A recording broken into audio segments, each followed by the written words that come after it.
Thanks everyone for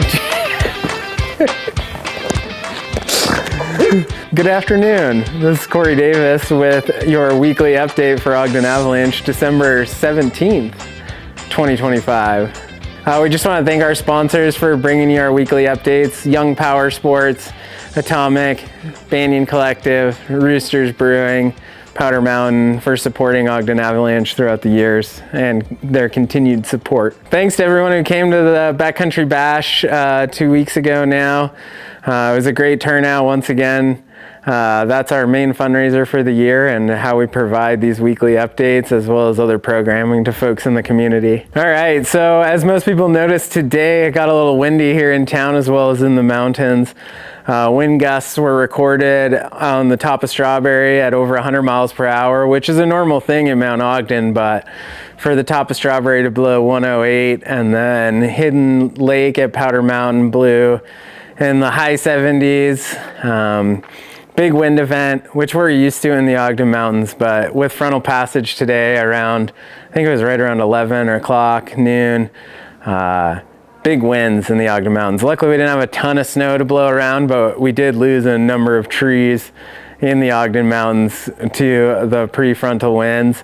With that, we did get some rain up to about 8,000-ish feet, above 8,000 feet. We got rain. That was the rain snow line. Most weather stations recorded just a trace of snow today with a little bit of water. More snow and water on the way this later in the week into the weekend.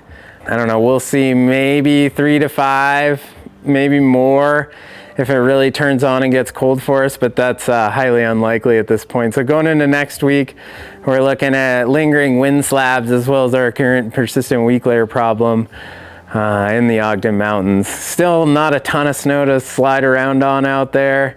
I don't think many people are out doing anything on snow machines, motorized world yet. There's just not many places to access the mountains on snow at this point.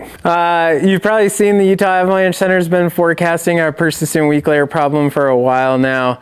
That weak layer was reactive in snow pits today. We did have, reactive tests in the snow pits. We'll see how well connected this persistent weak layer is as we move forward into more snow. Hopefully over the Christmas holiday, we'll see more snow, but into early next week, I don't see it becoming very reactive. For natural avalanches, there's a possibility always of human triggered avalanches in the mountains, especially with a little bit of wind loading on top of that persistent weak layer in the usual places. The B Street Speaker Series will start also on January 15th this year. We're going to do our State of the Snowpack then. By then we should have enough snow. We should see some avalanche activity in the mountains.